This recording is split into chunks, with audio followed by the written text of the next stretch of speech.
At naglaban na nga ang dalawang sinusubaybayan nating prodigy ng mga bata. Faustino Oro, IM ng Argentina, 11 years old lang. Erdogmus Yagiskaan ng Turkey, 14 years old, Grandmaster na, tumatalo na ng mga kilalang Super GM. Nadali na rin yan si Magnus. Alamin po natin ang kanilang match sa semifinals na naganap sa Chess Kid Youth ng chess.com. Alamin natin. Bago natin simulan ng laban, atin po munang gisahin ang ating iniwang puzzle regular na sinusubaybayan sa Internet Chess Club. Ito po yung kahapon nating nai-upload. At congratulations sa mga nakakita ng Rook F8 sacrifice. Tapos bitaw ng Knight double sacrifice. Mahihiwalay ang depensa kasi sa Queen, kaya the best yung Knight E6 second sacrifice. Ayan. Congratulations ha. At bago tayo magbigay ngayon ng iiwan nating puzzle, shout out muna natin ang tatlong unang nakasagot dito po sa ating YouTube comment section, kina Kevin Matildo at Ricky Fajardo at kay Colico Jr. Pedro. Congratulations po sa inyong lahat. Ngayon, sa ating puzzle na iiwan, yung tatlo na pinakamabilis sumagot ng tama. Ayan, white to play po ito. O sige, hataw na. At click nyo lang ang link sa description below para po magalaw nyo ang pyesa. Gawa na rin kayo ng account kung wala pa. Free lang po ito ng Internet Chess Club. Okay. Ayan na. Game 1. White dito si Erdogmus, black si Faustino, B3. Aba, parang minaliit ang Totoy Tirahan ko lang ng Larsen ito sa isip-isip ni Erdogmus. Okay, nag C4 at nag Knight GE7. Ayan, medyo naibahan ako dito. Usually po kasi dito, Knight F6, di ba, natural, G6, at yung D6. Yan ang mga natural. Pero panglimang linya ang pinili ni Fausti. Fausti po kasi ang nickname niya eh.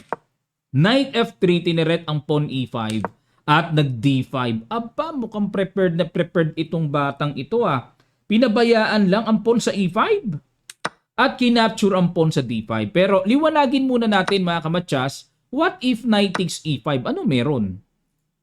Pag kinapture yan, takes, and magdi-D4. Lalim pala niyan. Na yung bishop hindi makakauwi. Tapos ito na threat, Knight G6, ganon. At halimbawa kung mag-E3, basagin, magda-Knight C6, at i-atras natin H5. Pag in H4, Queen F6. Malalim po, no, na dito tipong hindi makagalaw ang developments ng queen side, mga kamatsas. Malalim. Kaya, dako. At kinapture lang ni Erdogmus ang D5. Knight takes D5. E4. Ayaw talagang patulan yung E5. E4, atake muna sa Knight. Knight F4. Nako, lilingkis na. Knight D3. At sa usapan pong novelty, itong E4 ang novelty. Dahil ang old lines na nasa libro pa ay G3 at Knight takes E5. Ayun. Pero in E4, aba, novelty na pala. Knight F4, Knight takes E5. Okay? Queen G5. Grabe. Ang saya ng laban May mga bitin-bitin, Ang ginawa dito, Knight F3 bumalik. Kinapture, takes, Rook G1, Queen H3, at nag D3 lang. Ayun. At bagay na hindi po nagustuhan ng computer engine, bad move. Dapat daw ay D4, wag nang magtipid. Kapag nag-bishop G4, Knight G5. Yun lang. Kailangan makita yung Knight G5. Pagkasabayan yan takes din. Ayan. Dapat makita yung Knight G5. Pero balik tayo. D3 lang ang ginawa Nag-bishop E6. Ayan. At ready to castling queen side na. Yan po nakikita kong malakas dyan. Rook G3 atake. Queen H5. Rook G5. Ayan, inatake ang reyna pero di na naman nagustuhan. Bad move na naman. Dapat daw ay Knight E5. Queen to queen na lamang. Grabe kagulo ng linya, balik tayo. Nag-Rook G5, Queen H3. Aba, dito naman ay Queen H6 ang tama daw. Pero Queen H3, Rook G3, Queen H5, Rook G5. Ayun, nag-iba si Fausti. At ayaw niya ng tabla. Siya nag-iba no? Tapang Knight C3, castling queenside, Queen D2, at nag-Bishop D6 develop. Castling queenside din. Ayun! Kitang-kita po sa evaluation bar ang pagka-blunderacious ng castling queenside. Kitang-kita. At natumbukan naman, nakita naman ni Fausti ang simple lang pero perfect move. Ano kaya yon? Winning move talaga. Pakiguess nyo po. Sa ilang sandali lang, tutuloy kagad natin. Start!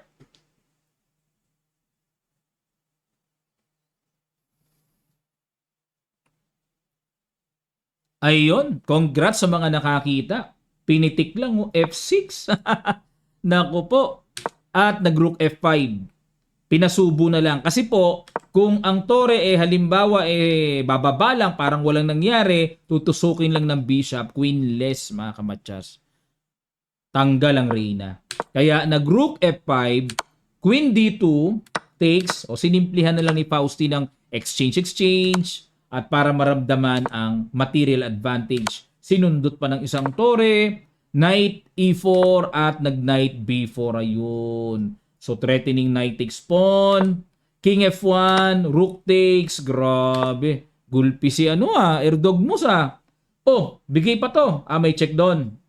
Oh, pero ano na rin kahit na ibigay, lamang pa rin isang pyesa rook G8, threat yung pawn, knight D3, threat ang pawn, ang bishop, check, king C6, bishop D4, suporta, at ayun. Kinagpas na yung pawn, king E2, knight F4 check, king D1, and knight E6 na double pa. Na dito talagang isinuko na ni Erdogmus ang game number 1. Matindi. Bakit po sinuko na? Kapag kasi nag-Rook G4, susundan pa ng isang matinding tusok, bagsak ng buong-buo ang bishop. Pin. Grabe itong batang si Fausti matindi. Game 1, inunahan niya si Erdogmus. Tingnan natin ang game number 2. Binaliktad ko na lang ang kulay. Puti naman si Fausti, nag-Knight F3, Knight F6, C4, English opening, B6, G3, Bishop B7, Bishop G2, G6, double fianchetto ginamit ni Erdogmus, D4, Bishop G7, Knight C3, castling, at nag-H4. Ayan na naman. At nobility kagad ang bitaw ni Fausti. Normally, castling yan Tapos D5 o kaya Queen C2. Pero yung H4, wala po kagad sa libro. Knight A6. Okay, saan dadaan yan? Magsi-C5, ganon. Castling, E6. Okay. Bishop F4 develop. D6. Yan. Medyo hindi ko pa po makapa kung anong gustong plano dito ni Erdogmus. At medyo na worst yung knight sa A6. Hirap ng development. Queen C2, ayun, tumiming. Knight B4 at nailipat kagad sa C6. Kasi kailangan iayos ang pwesto ng knight Queen C2, Queen to E8, magbe-break E5, Rook A D1, Rook D8. Ayun, parang wala sa kondisyon si Erdogmus Mukhang kontrapelo kay Fausti Dapat daw po ang tumbok na tira Knight takes D4 na. Knight takes D4, sacrifice kasi meron din naman bawi. Meron din namang E5. Yan ang dapat na magandang gawin dito ng black. Pero balik tayo. Nag-Rook D8 lang. E4. Ayun, binakbakan dito ni Fausti ng massive control sa center. At nag-Knight G4. Ano plano? Mag-E5. Bishop G5. Okay, sundot muna sa tore. Napaiwas. Another bad move na naman. Grabe, nalalakasan ako dito kay Erdogmus. Pero this time, ba't puro bad moves yata ang mga bitaw niya? Dapat daw dito ay Rook D7. Yan daw ang tira para nandyan pa rin. Kasi dito parang walang gamit sa C-file Oo nga. Rook C8, Rook FE1, H6, Bishop C1, and nag-E5 na. Kumapture na sa E5. Dito po kasi mga kamatsas, kung magdi-D5 dito na parang tipong solido, baka mamaya malundagan ng mga ganun-ganun So may mga ganun tema kasi. Normal, Knight E7 o kaya F5, mga ganun later on. Kaya mas pinili ni Fausti na capturing na lang. Knight G takes E5. Nako talaga, puro bad move ang tira ni Erdogmus.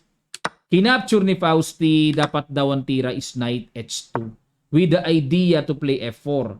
At kung kakapturing ng libreng pawn sa c4, may knight d5 mga kamatsas. Ayun, threat. Tapos knight 4 e5. Tapos ayun, may capture doon. Oo nga pala. Kasi mayroong double pagka nalihis ang bishop. Okay, ayan. Pero hindi nakita yan eh. Ang ginawa ni Fausti, kinapture niya lang. D takes E5, buong-buo nga lang po yung D4. Yan ang nakakatakot sa ganitong sitwasyon. Pag nakalundag ang knight sa gitna. Queen A4, okay. Para may threat doon pag umalis ang knight. Knight D4 pa rin. Talagang baliwala kay Erdogmus yan po na yan, ha. Kinapture ang queen, nakipag queen to queen. Pero teka muna, para mas maliwanag, ano po mangyayari kung capturein ang libreng pawn, magku-queen C6. Magna-knight D5, threatening check, mag-rook FE8. Paano kung umiwas ang todo? Ay hindi, pagka queen A3 pala. O sige, queen A3, knight C2 double. Paano kung gumanon? Check din. Capture, capture. Tapos bishop F6. Ay, nako, kulong ang queen. Oo, long lights. Grabe. Silent pero kulong. Galing, ano? O, balik tayo mga kamatsas, ano? Sinilip lang natin. So, nakipag queen to queen si Fausti at takes B3, bishop F8, nako, endgame, knight D5, king G7, syempre para ma-protect yung F6, at nag-bishop B2, C6 paalis, knight E3, and bishop B4, sundot muna, rook F1 ilag, and nag-rook C D8, ayan na, unti-unti na ito. Pagka ganito, para sa akin medyo maganda sa akin ang black dito, lakas ng knight eh. King H2, so nakikiramdam lang din si Fausti, ano ba gagawin mo? Parang ganon, bishop C5, F4, and the king G8. Wala talaga sa hulog si Erdogmus. Bad move na naman. Dapat daw po is F6. Yan ang tira. Tapos mag-H5 para may butas sa F5. Kakapturin lang daw. Takes and then takes. Tapos knight F5. Oo nga, no? Maganda nga yung tema na ito sa, ano, magpapabalik-balik. So, equal. O, pabor kay Fausti kasi nakauna siya ng panalo eh, di ba? Ang alam ko po dito, first to make 2.5 points eh sa kanilang match ng semifinal round. Pero nag-king G8 si Erdogmus at nag-knight G4. Ayun, na good mo ba ni Fausti? Ang daming atake, 3. Rook E6, okay, depensa sa F6. Knight takes E5, ayun, sayang. Dapat daw tira dito ay F takes E5. Tapos pag nag-king G7, B4, mga ganun-ganun, malalim din pala, no? Oo nga, bagsak yung knight, oh. Ayun, grabe ka winning si Fausti. O pero, nag-knight takes E5, rook E6, umilag si Fausti, ayun. Siguro nape-pressure siya sa bitaw ng knight F3, mga ganun-ganon. Kaya gumanon. Pero ang tama daw is F5. Wala pa namang knight F3 bitaw kasi bishop takes. At okay pa ang suporta ng torre sa D1, mga kamatsas. So, bali wala pa naman. So, F5 ang good move. Attack the king side, no? Pero nag-rook DE1 umiwas. Knight C2, good move. Rook E2 and knight to E3. Okay, double. Patong din, battery, and nag-rook D2. Ayun. Hindi na rin matamaan dito kasi 3 seconds na lang. Oh, dying seconds na sila, mga kamatsas eh. Pero dapat accurate daw is F6. O pag kumapture, teka muna, pag kumapture dito, knight G4. Pag nag-king H3, knight F2 check. Pag nag-king H2, check. Tabla lang. Tabla lang, equal lang, mga kamatsas. Ayun. Importante mapaalis lang yung knight sa E5 then magkakaroon ng checks. Ayun. Pero balik tayo. Rook D2 ginawa ni Erdogmus. Bishop C3. Takes. F6. Ayun. Talagang naihabol din ni Erdogmus. Knight G4! Ayun, mga kamatsas. Napatira ng Knight G4 si Fausti. Napakain ang buong-buo ang Knight. Dahil dying seconds na. Ayun. Pero dapat daw ang tira is Knight takes G6. Knight G4 check. Equal lang naman. Pabalik-balik. Equal lang. Grabe, Knight G4 na pakain. At ang sama po ng pakain na yun. Ayun, Bishop C8. Aray na ko, tusok-tusok na. F5, capture. Bishop F3, Knight E5 threat. Isang blunder lang. Sakit. Check. Bishop G4, capture, capture. King F5 para atakihin. Nagpupumilit pa rin si Fausti, pero after E3, then Rook D2, sinuko na niya mga kamatsas. So, ang score ay 1-1. Oh, pero winning si Fausti, na blunder lang, ano? Oh, tingnan natin ang game 3. White uli si Erdogmus, nag D4 na. Oh, yan, naisip niya. Hindi pwedeng bata-batain to ng B3. Knight F6, Bishop G5, tinirahan po ng tinatawag na Trompovsky attack.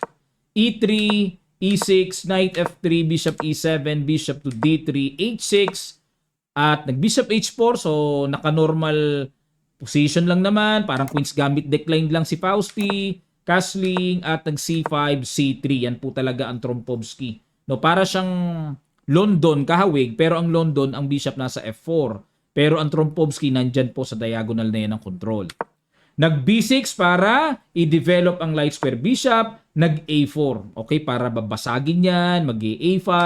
Ini-A6 yan para kung mag-A5 man, mag-B5. Still, solid pa rin ang queenside pawn structure. At nag-Knight to E5. Ayan na po, bumitaw na. Bishop to B7.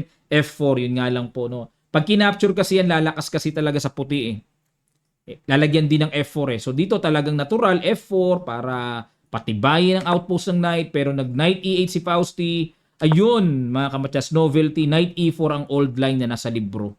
Pero knight E8, okay, novelty by Fausti, capture, capture. A5, may ganun na. Knight D6. Okay, teka muna. Kasi dito po mga kamatsas, kung mag-B5, kagaya ng nabanggit ko kanina, pag nag-A5, B5, ang gagawin kasi knight takes D7, queen takes D7, tapos kakapture na yung pawn sa C5, tapos mag-B4. Naku, buong-buong isang pawn ang lamang dito ng puti. Hindi na mababawi yan, may B4 na Yan. Kaya nag-knight D6 lang para mabuhay yung knight. Kumapture sa B6 at pag kinapture to, double Ayun, nag-C4 muna. Bishop C2 sa kakinapture, pero bad move po ang naging decision ni Fausti. Dapat daw ay A5 at mamaya na capturing yan dahil overextend naman yung pawn na yan. Kumbaga nasa loob naman ng teritoryo, anytime naman pwedeng kunin. So ganun po yun mga kamatsas. O anong kaibahan? Knight B6, Rook F3. Okay. Para sa akin po interesting din yan kasi with the idea to rook lift, magro-rook H3, Queen H5, then G4, G5. Tingnan nyo po, na-imagine nyo yung attacking gustong iporma dito ni Erdogmus. Pero, mas malakas daw yung Queen H5 na kagad. Yan na pala kaagad. O, sabay Rook F3 din. Rook G3, mga ganon, para i-pressure yung G7, H6. Okay, balik tayo sa Rook F3. Knight D7, Rook G3, Knight F6 para walang Queen H5. Ayun, inagapan ni Fausti. And the Queen E1. Another questionable move by computer engine. Dapat daw ang tira ay Rook H3. Ayun. O, para mag G4, G5. Yan ang type ko dyan pag gaganyan. Gusto ko rin yung ganyang atake sa puti Pero nag Queen E1, Rook FC8, Rook H3. Bakit kaya nag Rook FC8 Knight to E4, Knight takes E4 takes, and nag Knight G4. Ayun, another questionable move. Ano plano niyan? Kakapturin ba yung H6? Ang accurate daw ay Bishop A4. Kasi po, barado yung Bishop. Kumbaga, dito ay magkaroon ng trabaho. Okay, pero mahirap pa rin makita yan. Kasi ang focus niyan sa actual, nandito na sa king side di ba? Balik tayo sa Knight G4. Knight F5 ang ginawa ni Fausti. Error din. Dapat daw po ay Bishop to D5. Palakas lang sa gitna. Knight F5, Knight F2, threat ang pawn E4, Knight D6, Queen E2. Ayan, unti-unti lang. Pupuntahan na yung H5, Rook AB8, G4. Ayun, mag-G5. Ay, ang lakas ng G5. Malakas. F6. Ayun, na-pressure na talagang tuluyan ng bata. At para walang ganun, kaya napaganyan. Pero dapat daw po ay Bishop D5 pa rin para may immediate pressure kagad sa B2. Pagka ganyan pong nililinkis na ng atake sa king side, ang pinaka-the best po is maghanap ka ng counter attack sa center o kaya sa counter side. Sa queen side. Dahil king side dito si Erdogmus So kaya yan po ang sinasuggest ng computer engine na mainam. Pero, nag F6, King H1. Ang gusto naman dito ni Erdogmus, mag-rook G1 din bomba. Yun. Pero dito po, G5 na. Pag kinapture, F takes G5, ayun. Pag sabay-sabay niyan, then saka mag-King H1, then rook G1, ayun. Yan ang gusto na nakikita ng computer na mainam, mabilis. Oo nga naman, imagine niyo po, pag nag-rook G1, may knight G4, naku po, baka mag-sacrifice doon yung knight, mga ganong atake. Nandiyan na lahat ang tore, pyesa, nandiyan na lahat. Bishop lang medyo nahiwalay. Yon, no? So G5 na, pwede na po yan. Wise decision ang buksan, ipamigay yung mga pawns diyan para bumukas. Pero nag-King H1 lang, Bishop D5, ayun. Ito yung gusto ng computer kay Fausti, pero parang medyo na late na po in action, Dapat daw is Rook F8 immediately. Ayan. Pero ito pong Rook F8, sa practical, sa human side, mahirap makita. Bakit? Kasi kung minsan tayo, nakaporma na tayo dyan parang nakakapanghinayang ibalik. And then at the same time, dito kasi sa position ni Fausti, parang yung G5 okay naman, ang dami naman niya dyan. So parang anong purpose ng Rook F8? Ayun, pero yan talaga accurate kakailanganin yan mamaya Bishop D5 and the G5, ayun na nga. So pinasabog na, na-realize ni Erdogmus na grabe timing yan. Ayun Ayun, yun pang isang mabigat dyan. Ayan na. Naku po. Delikading. King F6, King H7. At dito mga kamatsas, naku, napakaganda ng ginawa dito. Sige, pag-guess ko sa inyo. Ganda ng ginawa ni Erdogmus Matindi. Sa ilang sandali lang, tutuloy kagad natin. Start.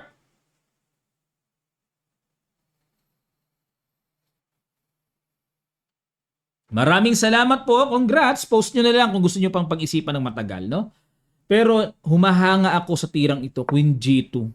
Ni hindi man lang na-pressure na si Erdogmus na nakahang na yung pawn niya sa B2. Grabe ang Queen to G2. Nag-rook B7.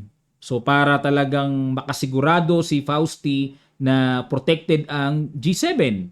At dito po, tumira ng Queen G3. Tiniret lang yun. Pero tingin ko dito, pag tira ng rook B7, feeling ko flag down na talaga. Na-flag down si Fausti. Ayun feeling ko flag down na. Baka, kumbaga, late move na lang ito. Pero yan ang perfect move, Queen G3. O dito rin, pwede rin dito rin sa portion na to na flag down si Fausti. Basta flag down po, mga kamatsas. Wow! Grabe, score nila is 2-1. Yung game number 4 nila, tabla na lang ang kailangan ni Erdogmus. Dapat magwala na si Fausti, must win. Tingnan natin. White si Fausti, nag-E4. Knight C6 si Erdogmus. Ayan na naman, binata na naman. Kumbaga parang binata-bata. Nagtsigurin. Nimswitz. Ayan na po. D5, E5, Bishop F5, C3. Okay? So stay solid lang. E6 at nag-Bishop to D3. Hinamon kagad ni Fausti ang strong Bishop. Knight GE7, develop and support. F4. Ayun. At para talagang matibay na matibay ang sentro. F6. Nako, natibayan nga si Erdogmus at talagang gusto nyo kagad basagin ang gitna. Knight F3, H5. Okay. At hindi po nagustuhan ng computer ang tirang yan. Although, linyado yan. Pero dapat daw po ang tira ay Bishop takes na. Ayun. Pag Queen takes, then Knight F5. Yan po ang sinasuggest dito ng computer. Balik tayo. Nag-H5, castling, Queen D7, preparing to castle queenside ang plano. A4, ayun, nawala na po sa aklat. Novelty ang A4, ayun. Kasi ang old lines ay Bishop E3 at Knight H4, mga kamatsas. Okay, so A4. Kinapture na, capture Knight F5. Okay, so pumatak yung idea ng H5 ngayon para hindi na maistorbo yung Knight dyan. Nag-A5, okay, mag-A6. Pinipigilan talaga pagka ganyan. B4, syempre mas twin si Fausti, kailangan niyang balagbagin talaga. Knight CE7, lilipat doon. Knight A3, Knight G6, Rook E1, Bishop E7, Knight C2, okay, hanap-hanap ng forma. Kasi nakaganyan na po Pagka sa queen side pa magkakasling yan, risky yan sa black. Baka mamaya bumitaw-bitaw ng mga basag-basag. Kaya naunawaan dito ni Erdogmus na mas safe na ngayon ang castling sa king side. Nag G3, capture, takes. Bishop D6 at bumaba. Ayun, bad move. Dapat daw po is Rook E2 lang. Okay. O para makatempo, no? At pag umangat ang bishop, may chance na magamit yung torre sa F1 or sa E1, battery, mga ganon para atakihin ang weak pawn sa E6. Kaya mas mainam yung Rook E2 kumpara sa Rook E1 na babang-baba talaga. Balik na balik talaga eh. At in H4 na po, ayan na, basag. Queen F3, takes. Rook F6, ayun, papatong battery and mga ganun-ganung threat. Knight E3 immediately. Nakita dito ni Faustina, uy, malakas yung knight. Nagbibigay ng malakas sa pressure. Kailangang ipalit na or palitan. Knight H6, umiwas muna. Bishop D2, battery. Rook F1 at nag-Rook G6. Okay, threatening. Rook takes F4. Knight G2 para walang ganong capture dyan. Queen F7. Okay, Rook E1, Rook G4. Ayun. Dito po kasi medyo kahit na kitang-kitang nakaporma na rin ang black pero ang hirap pa rin mag-decide ano yung tamang timpla, no?